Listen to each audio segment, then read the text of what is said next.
Welcome, everyone, to the Alive with Courage podcast. I'm super excited to have Darren Bagwell with us today. Darren is the operator and chief therapist over at Reunion Counseling.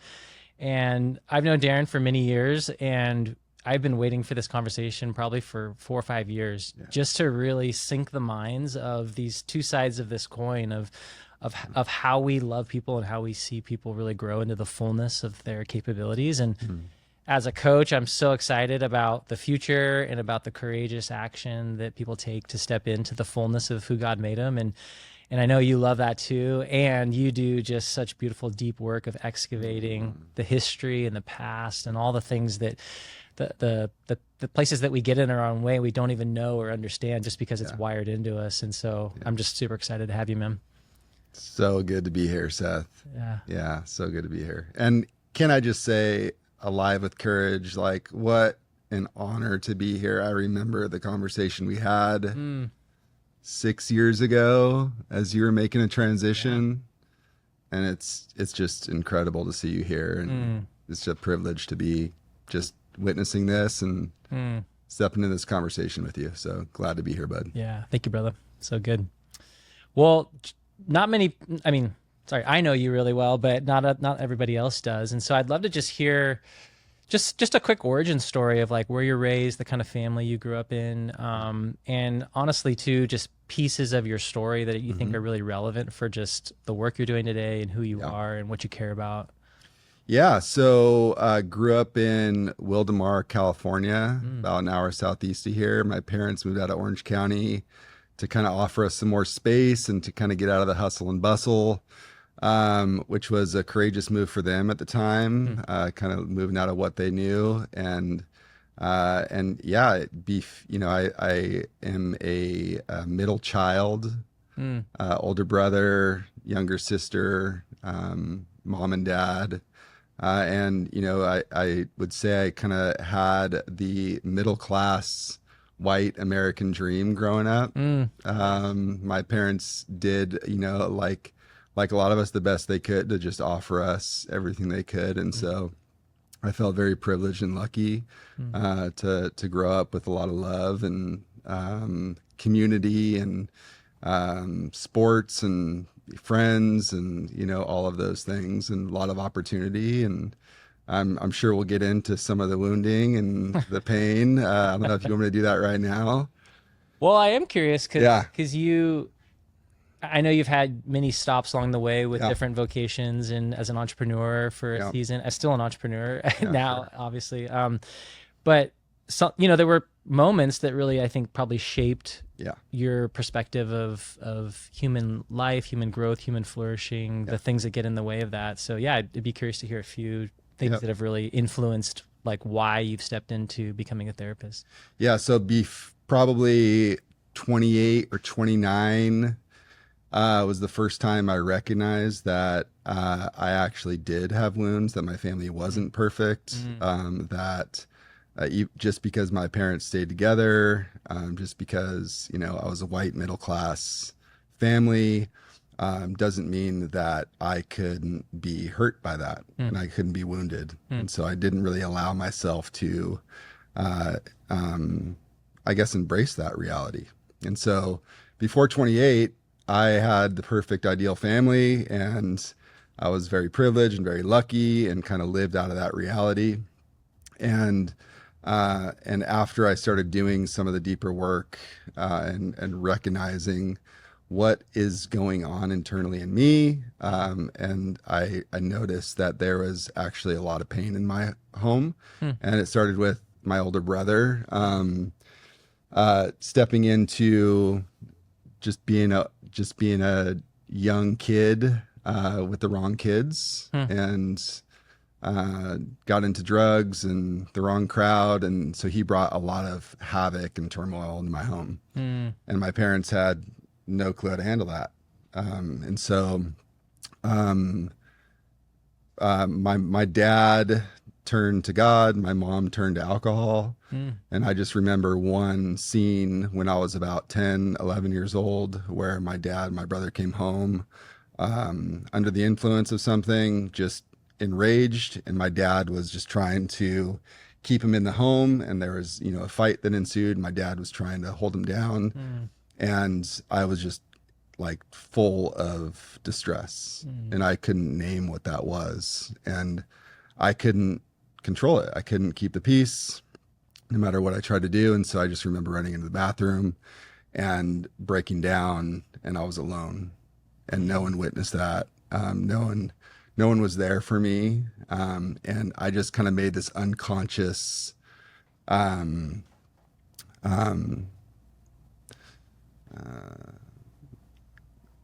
like devotion to myself that I was never going to bring pain or distress to anyone in my life. Wow. Because I saw how much distress my brother brought on to my parents and to my family. And so there started my journey of becoming a pleaser. And that was sort of my anxious attachment style. And so I became whatever you needed me to be, because I did not want to bring any pain or distress to anyone. And I had no clue I was doing that until I was about 28, 29, 30. And I guess it worked out until then, until it didn't. Well, that's interesting how, like, however your brain sorted that. Yeah. I think I understand those as like, that's how you were coping, or that's how you moved through those things. Right. Yeah. So it's so interesting how that can actually benefit and work for so long. It's survival. Yeah. Yeah. 100%. Yeah. We're incredibly resilient.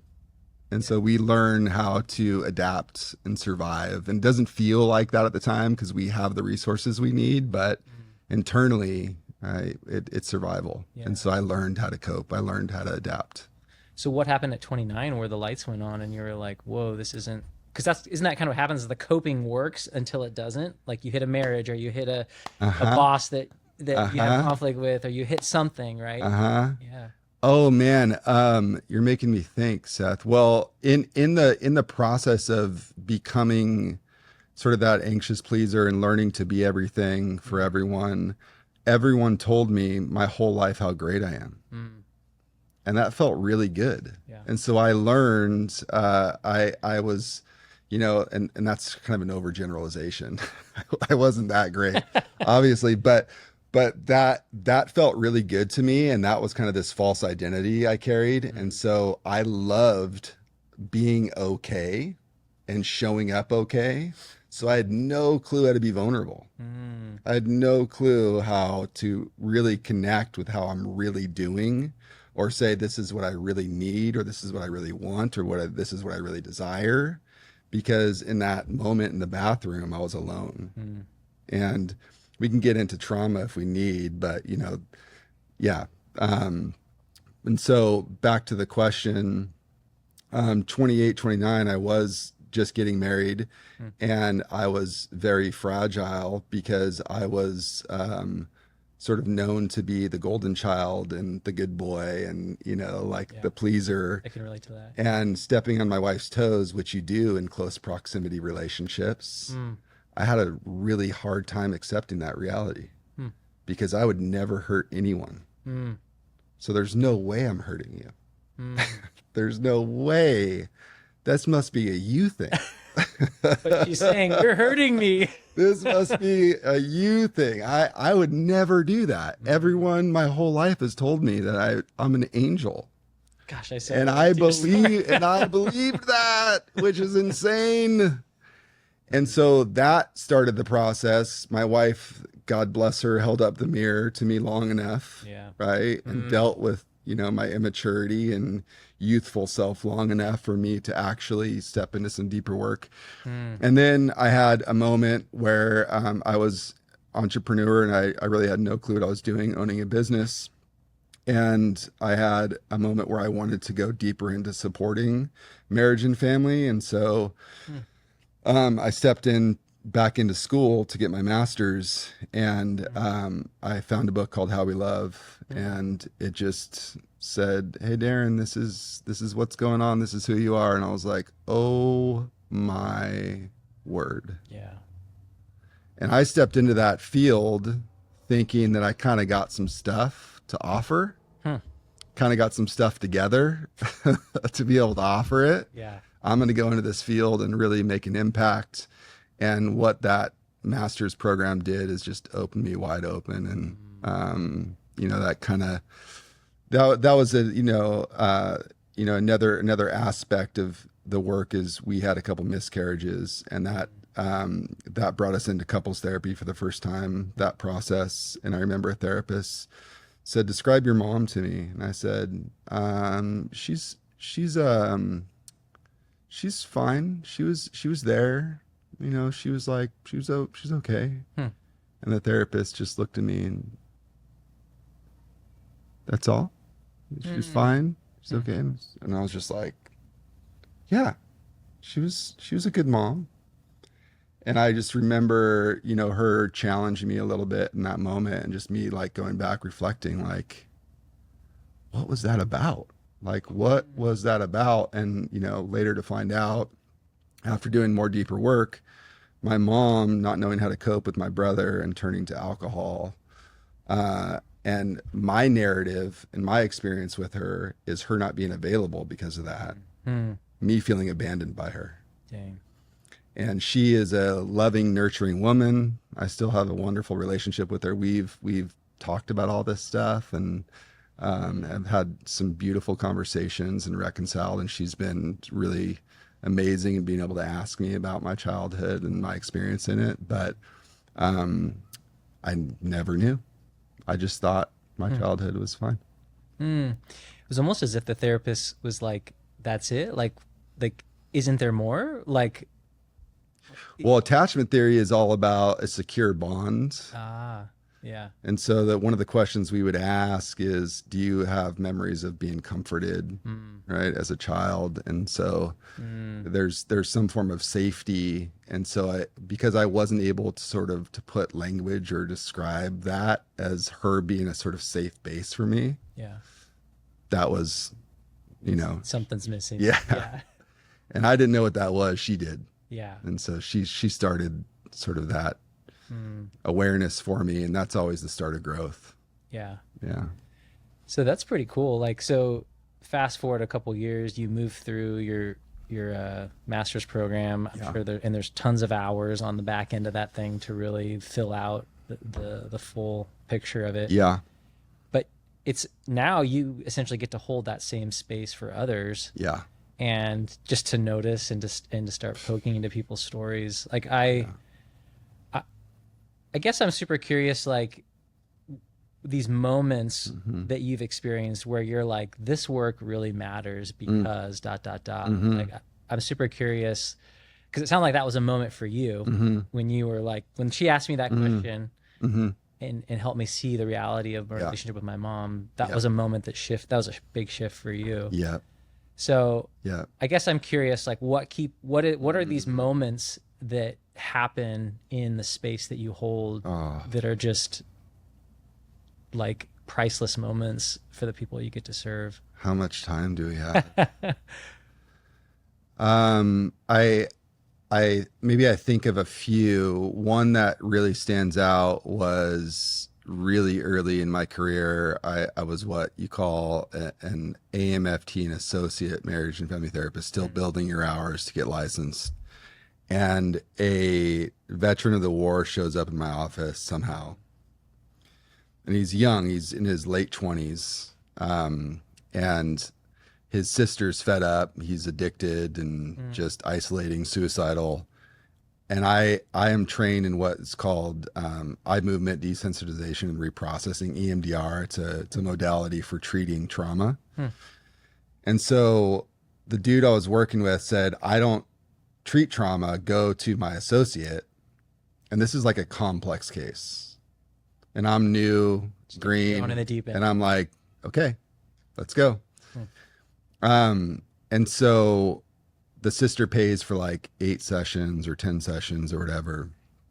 And, one of the beautiful things that I actually just, side note, this is my brain. You're getting to know my brain. Reflecting on our conversation, I'm not a great student. And so I'm really proud of myself for getting through school and getting a master's degree. My parents said I had dyslexia growing up. So like literally like my 7-year-old has like a better reading comprehension than I do. Wow. And I literally just connected this today, that I get to be let in to stories every single day. Hmm. And I am absolutely enthralled and fascinated by it. By story. Huh. Yeah. And it's an honor and privilege to be let in on a weekly basis, on a yearly basis. Like, I get to walk long journeys with people. And so I love it. And I don't read for fun. That's what I was just thinking. You get to hear Audible. I get real life stories that are just incredible. Unbelievable. They should be written. They should be in book form. Wow. So this dude walks in my office, back to the story. And we step into the process of EMDR. And essentially, his story goes, he was in a Humvee and his best friend was in the Humvee in front of him or behind him. I can't recall. This was probably 12 years ago. And they ran over an IED. Oof. Like, just randomly. Like, it was not like they weren't in war at the time, but like, this was like freak. And his best friend, he held his best friend while he died. Dang. And so all this survivor guilt, all this trauma, young kid. And so this was like 6 or 8 years post that, and addiction and suicide, like attempts, all these things. Didn't go to the funeral, like didn't go, and like just life was ready to end. And we do the process, and EMDR is fascinating. We're essentially reprocessing in trauma. Gabor Mate says, trauma is not the event that happens, it's what happens inside of you as a result of the event. So it's oftentimes about the belief system, the negative cognition that's stored. Sure. And so it's about replacing that. It's about getting the heart back on, getting the body, relieving all of these things. And so, to cut it short, he comes back to me 6 months later, and he brings me this coin. And this coin is like, it's like, you're supposed to give it to soldiers. Like, it's like a warrior's helping warriors. I still have it. And he basically just said, like, you saved my life. And he said, since our time together, I've gone back to Vegas where my friend's family lives. I've been to the funeral site. I've made peace with his mom. Wow. I'm in a relationship. I'm sober. Like, dude.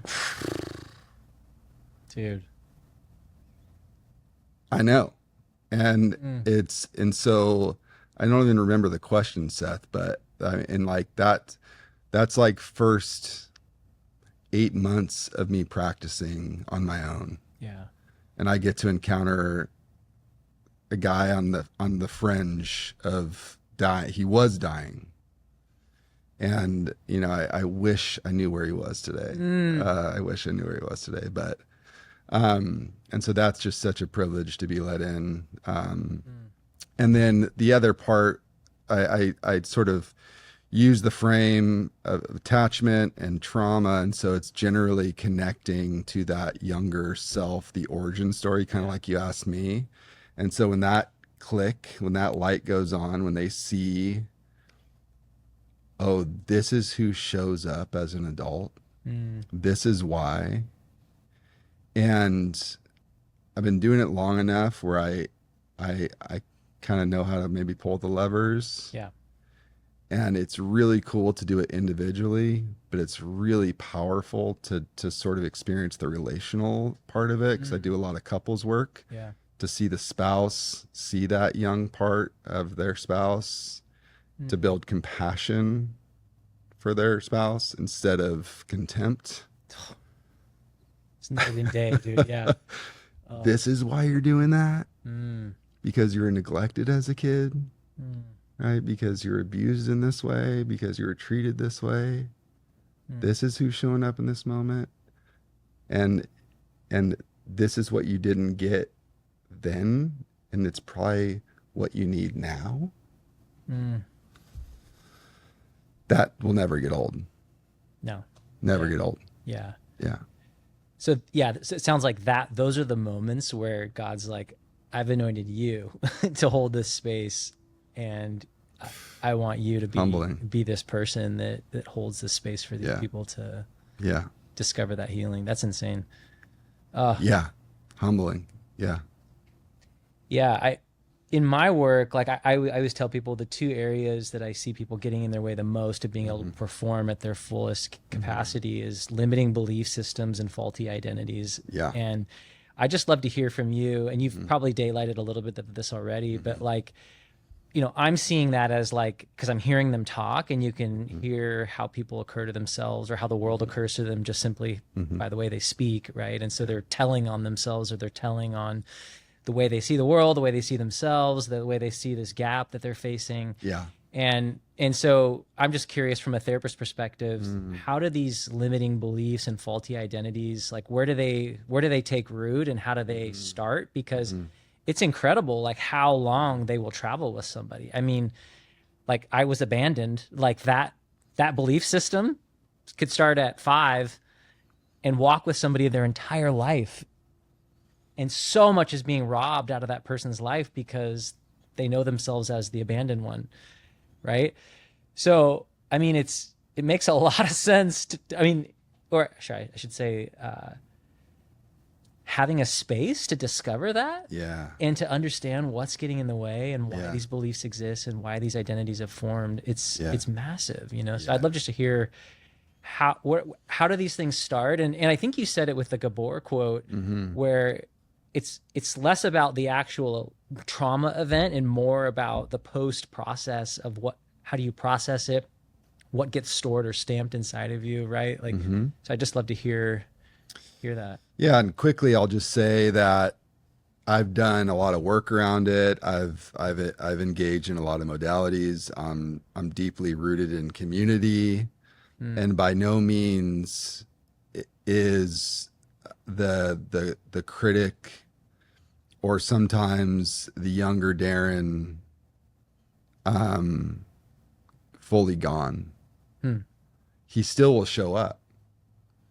And I think the difference between the person that has no clue, right, and just sort of like just unconsciously lives with it, is I get to be aware of it, and I get to know exactly what he needs. I get to care for him.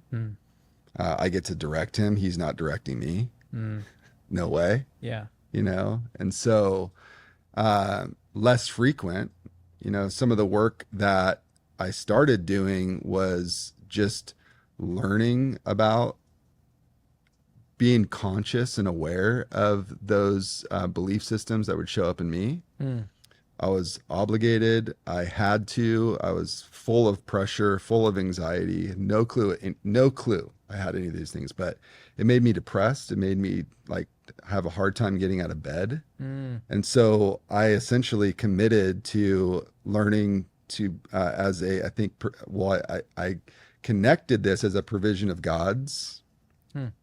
I was a provision of God for myself. I was a healing agent of God's for myself. And so I would just speak truth over myself. And so I would tell myself every morning, Darren, you are a gift to the world. You get to show up, even in the hard stuff. This is a privileged thing, right? And we get to connect to joy today, right? We get to connect to peace today, like all of those things. And after, as much as I needed to tell myself, I don't have to tell myself that as much anymore. I feel like it's integrated and congruent. I'm aligned with it more, but every once in a while, under the right amount of tension, under the right amount of pressure. But I think back to your question, which I forgot what it was. Yeah, it was, I'm just curious where these limiting beliefs and false identities stem from. Like, yeah, if you could break that down, that'd be awesome. So trauma, and, trauma essentially is such a common word now in our society. But, essentially, like you were kind of saying, when we don't have a place or a relationship, a safe relationship to process the event or experience, we feel alone in it, and we're left to try to grapple or understand that alone. And so that can get stored inappropriately or unprocessed. And so, ultimately, obviously, Francine Shapiro, who founded EMDR, talks about big T and small t. Like the big T is the car crash. The big T is like the sexual assault. We all have little T traumas. Yeah. Little T traumas could be bullying. Well, that could be a big T trauma. Sorry. Little T trauma could be an event with a sibling. It could be anything. Didn't get picked for the team, or yeah. It could be anything. And so that belief, without having a witness to saying, this isn't you, this is who you are. Come here, let me give you comfort. Come here, let me give you safety. Come here, let me give you love. Right? That belief can get stored. And then, unfortunately, we don't know how to be parents. We have a lot more information now. We kind of run with the crew that really cares about this, which is really cool. Yeah. But I would say a lot of the generations before us did their best. Yeah. With the limited information they had, right? And so there was a way of parenting or teaching or whatever it is that produced belief systems. And so we sort of take on that inner critic gets formed generally by the primary caregivers. So these are the adults that were around the most. That's how we learned to process this, is through what they taught us, essentially.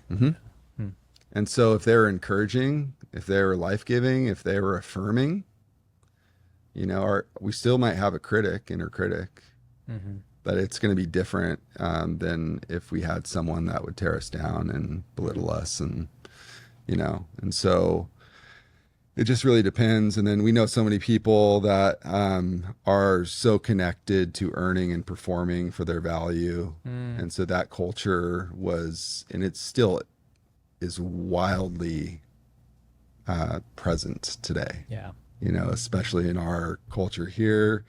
And so that there is nothing wrong with performing, is there? There's nothing wrong with hustling. There's nothing wrong with going after something, having a goal, having a dream. But man, if you need to get that for your value and worth, that process never ends. Dang. That's the hamster wheel. Yeah. Yeah. Yeah. So yeah, a lot of ways to get that limiting belief, a lot of ways to get that inner critic loud. And then, right, a lot of us will not step into the work to understand what it is and how it's preventing them from being free, from being empowered. And so then we go kind of quietly suffering, right? And I know what to do, so I'm just going to keep doing it and pull up your bootstraps. And yeah. So what do you, as we shift towards, because I know you work with a lot of leaders and executives and people that are leading hundreds, if not thousands of people. Yeah. What's it like hearing the result of those kinds of false identities and belief systems show up as a leader? Like what kind of damage does it cause, or what are you hearing out there in the world of like the result of some of this unresolved trauma? What does it create in these leaders' lives?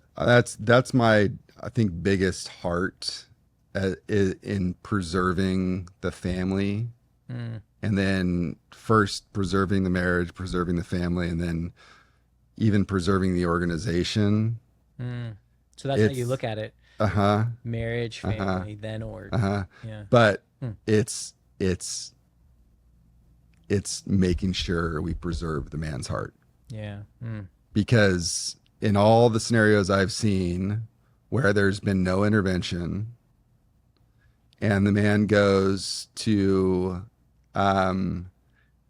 after the thing, and it starts with good intention.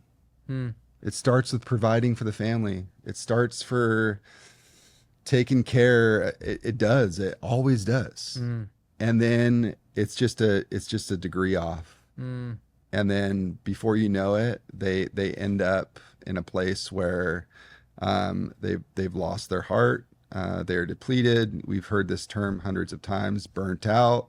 This is where recklessness and carelessness takes place, and this is where moral failure happens. mm. And I've seen that happen more times than I want to say, and they end up in my office, and it is devastating, the impact, not just on the marriage, not just on the family, but on the community. And I want to prevent that, and it's preventable. Mm.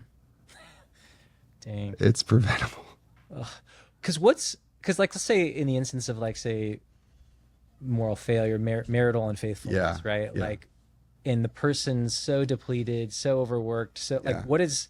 what are they crying out for in that moment that they think that's the option that's going to Yeah. really serve versus Yeah. like a more appropriate or healthier option for the pain that they're experiencing? Like, what's going on there in the mind of someone that makes that choice? Well, they are so wildly disconnected. Mm. And Gabor Mate says another brilliant thing. I think he stole it from somewhere, but this is where I got it from. The opposite of addiction is connection. Hmm. And so when you find someone that is on the hamster wheel, or that is running very fast, or that can't slow down, or has no awareness of their mind, soul, body, heart, they are wildly disconnected. Hmm. And if you go long enough like that, it's not sustainable. And so in that moment, they're crying out for connection. Mm. And They're so so starved of it because they're missing the connection. the man that I see mostly is super angry, bitter, resentful, because I've been serving and loving and caring for you, wife and family, and Mm. for 30 years, 25 years, doing all of these things for you guys. And I'm lonely and I'm disconnected, and so I deserve this. They're not saying that, but Right. that's what they're showing. Yeah. Wow. So I'm going to go get the Corvette. I'm going to go get the young girl. Mm. That's super cliche, but it's not. Yeah. I'm going to take off. It's going to be all about me now. Right. And so they are just they are craving connection. Mm. And I believe that's our commonality, is we all desire to be fully known and loved. Dang, yeah. And we miss that. It is really hard. And so for a man, it is really hard for us to be vulnerable. That is a stereotype that I'm trying to break. But it's really hard for us to say, I feel, I desire, I feel, I request, I feel, I want. Wow. This is what would feel loving to me. This is what would feel good to me. Mm. And we haven't learned that. It's oftentimes not something that's acceptable in society. We have to be strong. We have to lead. But it's important, so that we can stay grounded, stay connected, stay in tune. So if you're not connected to your heart and what's coming up and what you're feeling, and then having the courage to go ask for what you need in that feeling, your family essentially doesn't know you, doesn't know what you need. Your wife doesn't really get it either. And you keep finding that fulfillment out there rather than in the close context of what you've been provided to meet some of those needs. Right. And so, yeah, that's really interesting. Like that, like when you become disconnected from your heart, you're so disconnected that you're just like scraping at anything you can get for that connection.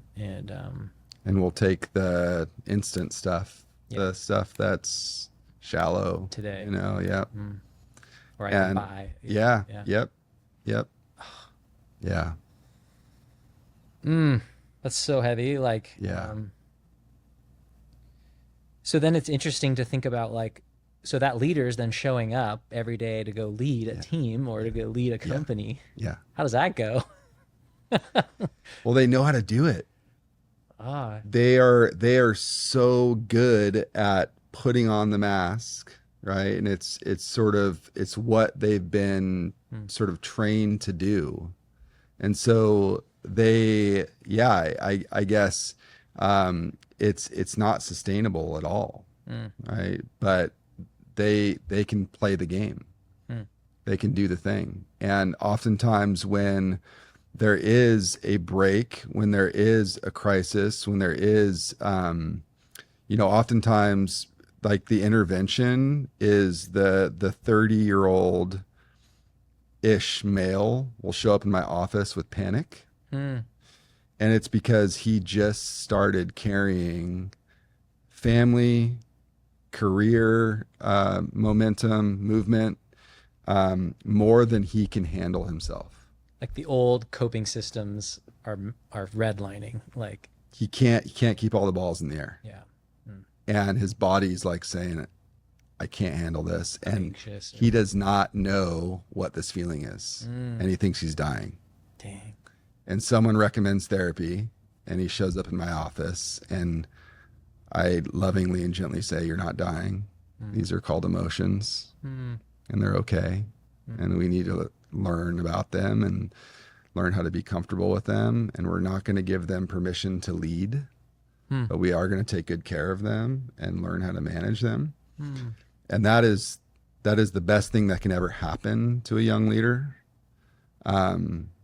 When you push through that, which a lot of people do, who knows what's on the other side of that. But Yeah. I think men, and I guess maybe I'm stereotyping a little bit, but that's my experience in working with a lot of men. Yeah.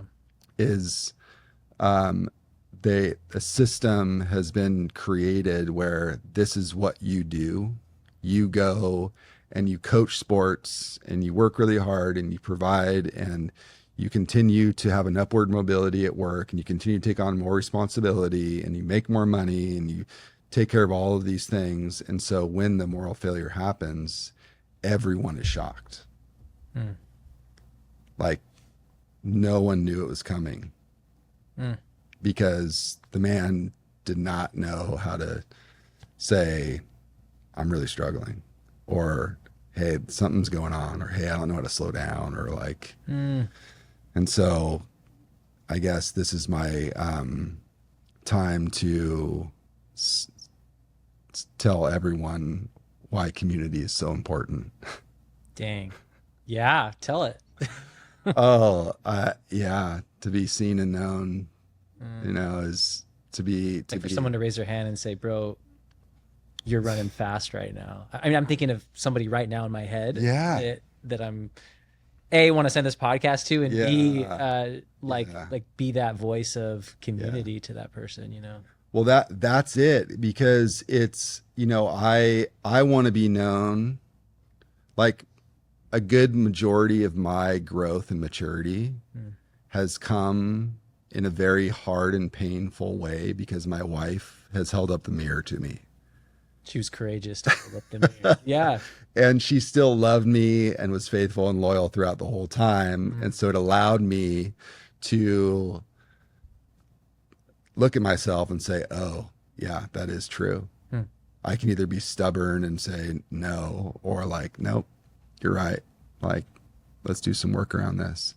And so I want a community where I'm known enough to where it's like, hey, man, this isn't you.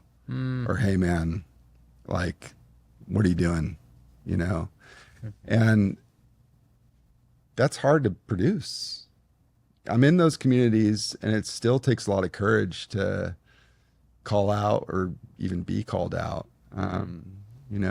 What's like a loving way to say that? Like if you were to kind of give advice on a community member's role, and then also how they can say this in a courageous yet advocating way, like how would you invite someone to say that? Yeah, I think depending on the group, it would probably, if the group was like, I'm in a group that's been hanging out for 6 years, we've known each other for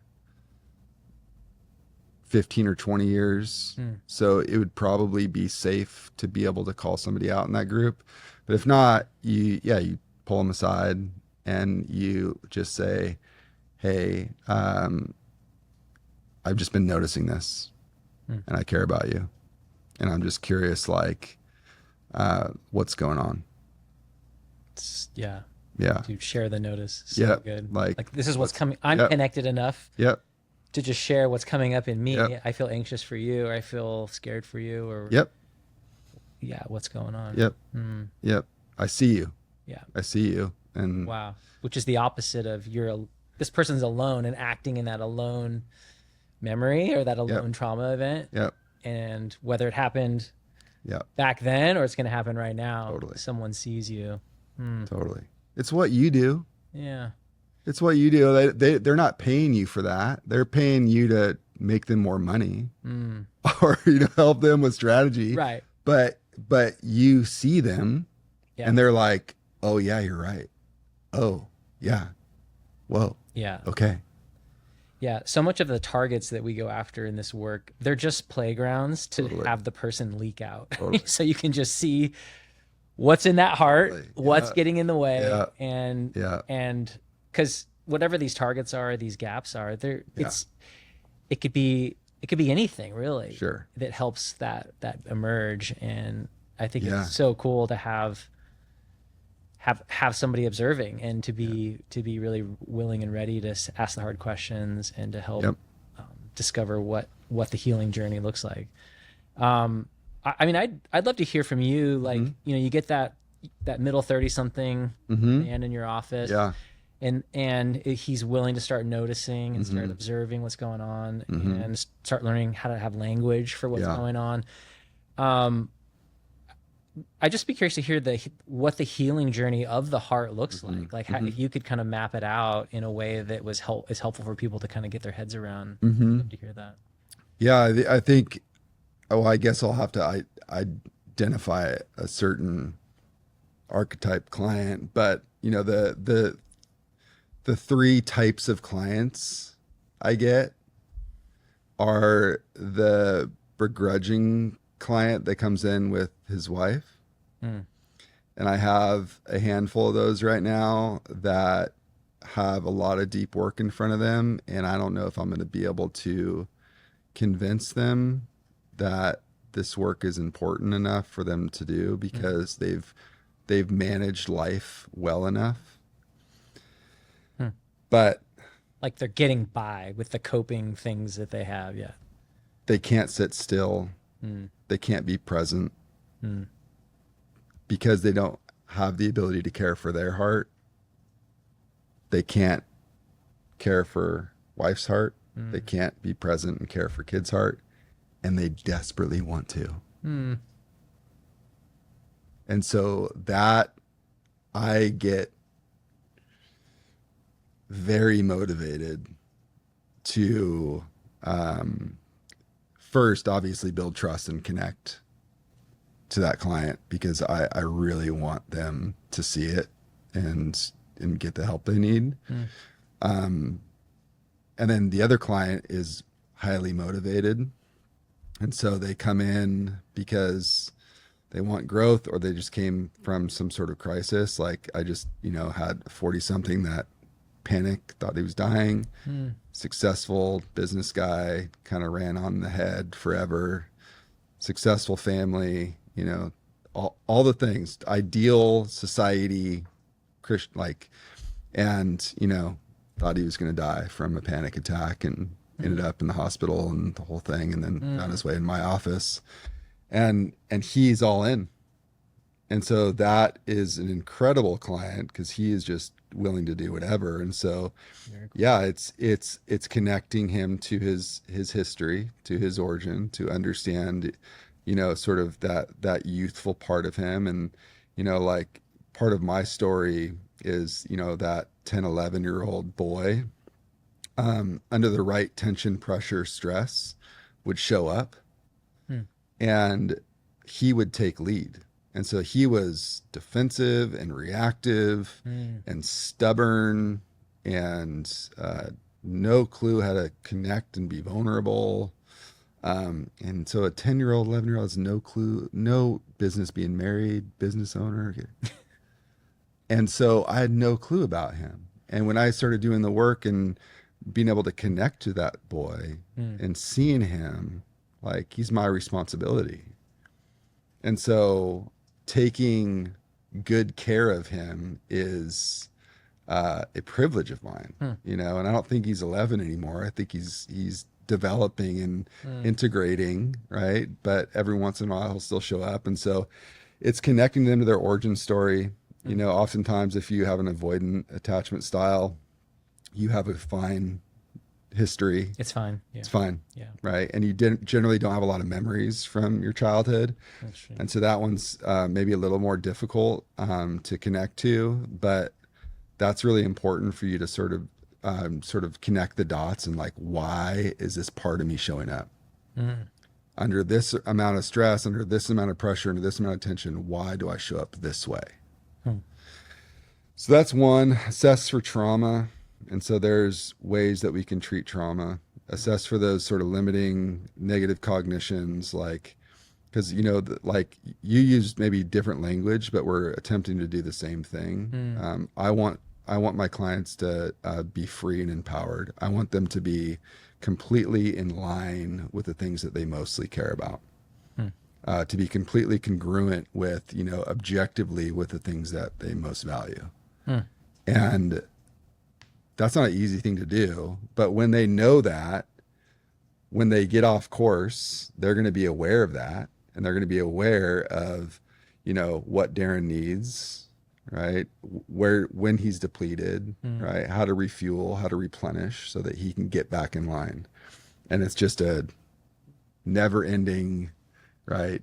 Process of that. And so, yeah, I think that client is incredible to work with. And then I have the client that comes in that wants me to change them, that wants me to fix them in one session, in 2 sessions. And so that's a fun one too, where I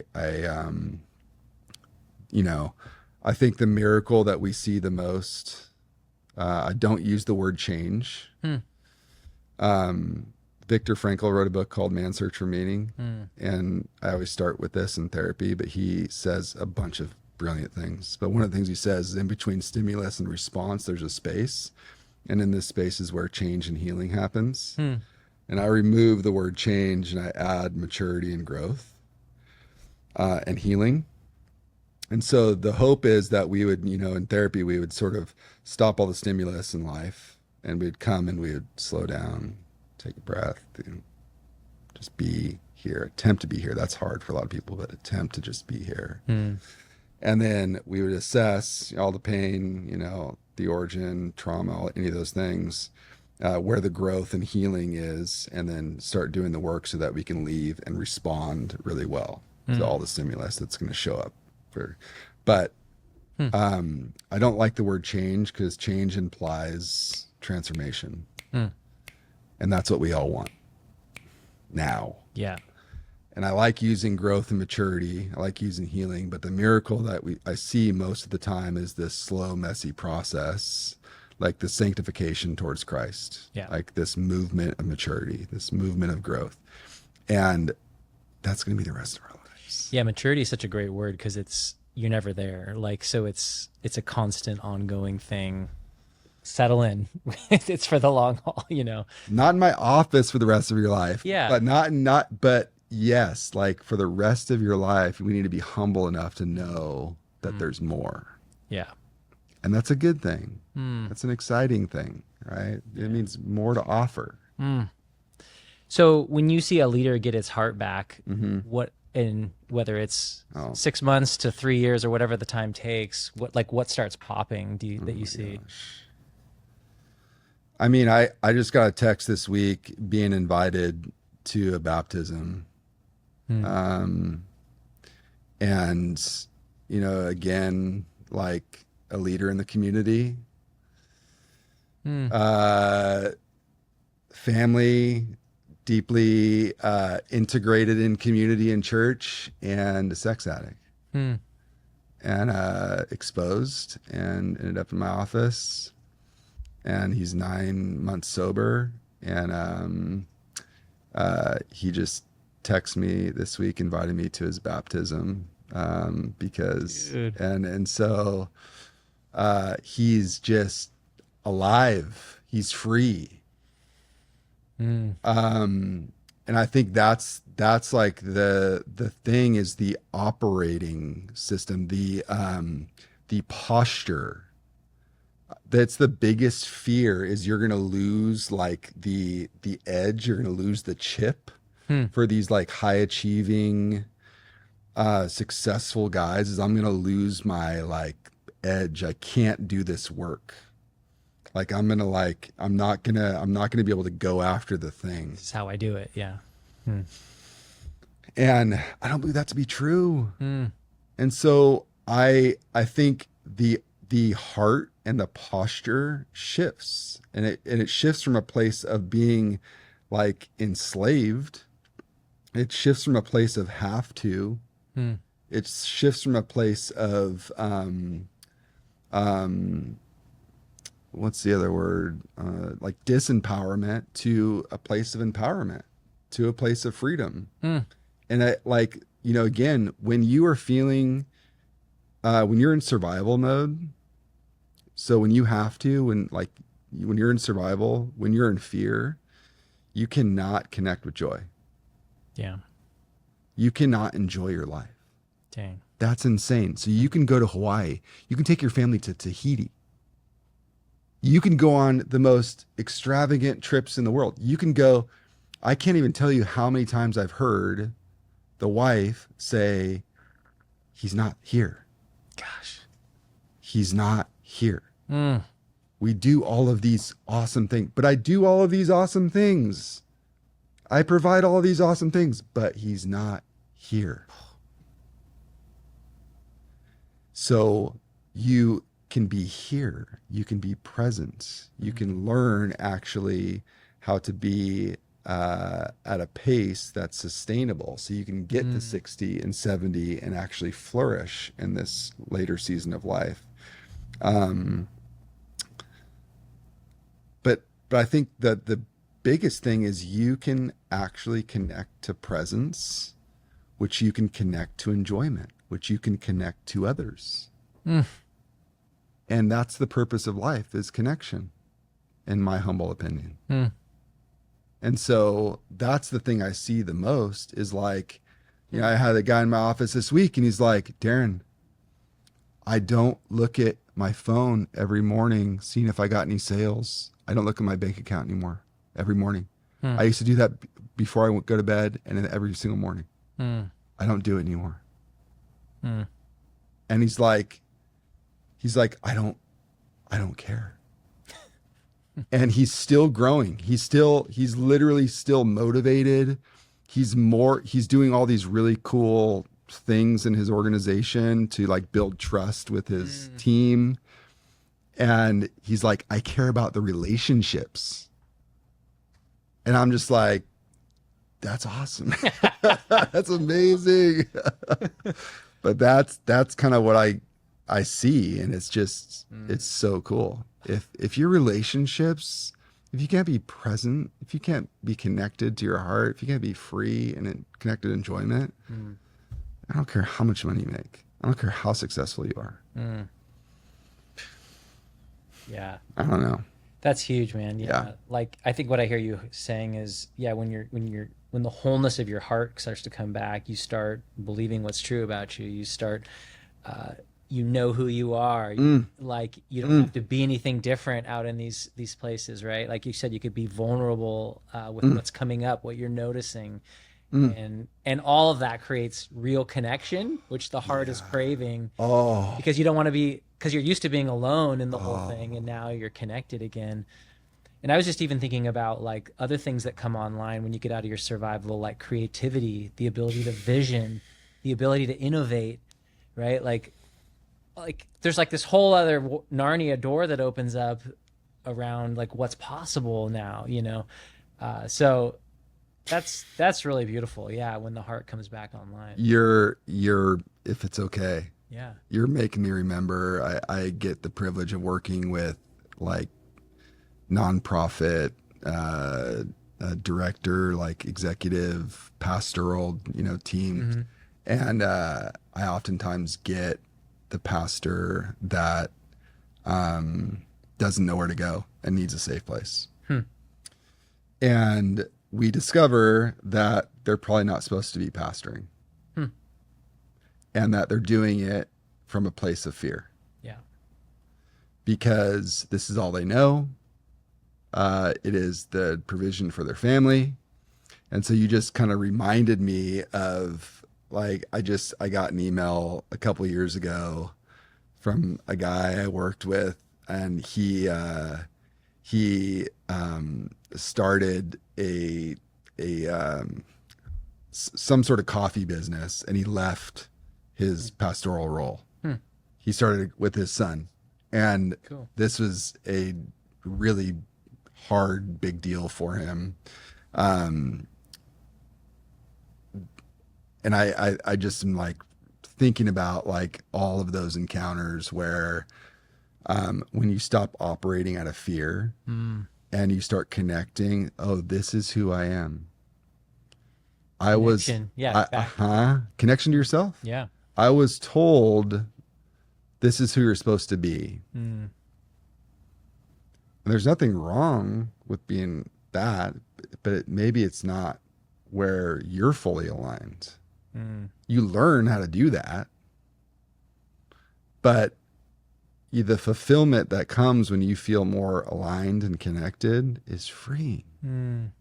Oh my goodness. And so that has been so powerful, seeing guys have courage to step out or step away from roles that It's misaligned. Yeah. Mm. So that's been fun to witness and walk with. That is so cool. Yeah. Well, I've seen, I mean, I don't think it's recent, but I've Yeah. seen a lot where there's a lot of therapists that are sort of jumping into the coaching space and, Yeah. and offering both of those worlds. I think you're one of them, where Yeah. it's like this heart starts to become restored. It wants Yeah. to go create again. It's connected again to the Yeah. things that matter. Alignment starts to happen. And then I would imagine all of a sudden it's like, okay, so what is this co-creator, imago Dei, beautiful human want to go create and do in the world, and what are you meant for?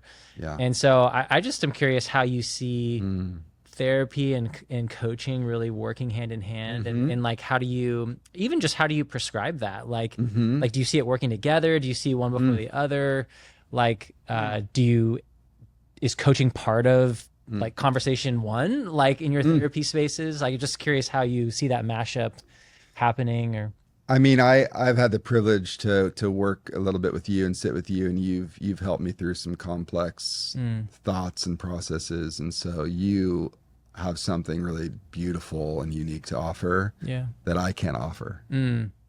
So I'm really thankful for you. And as I was even thinking about this, Alive with Courage, I get to sit in a private room with hundreds of people. I'm so lucky and privileged.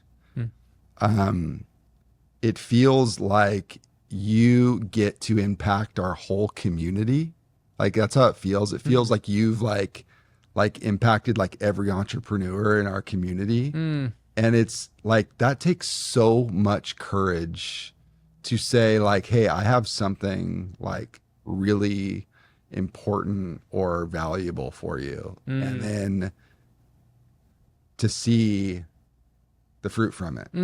I'm just proud of you. oh, thanks, brother. Yeah. And I can talk about how I've benefited from you another time, but therapy can be very heavy, and I love heavy. I can sit with you and be compassionate and empathetic, and I can hear your trauma and I can be a witness to it. And I can do that.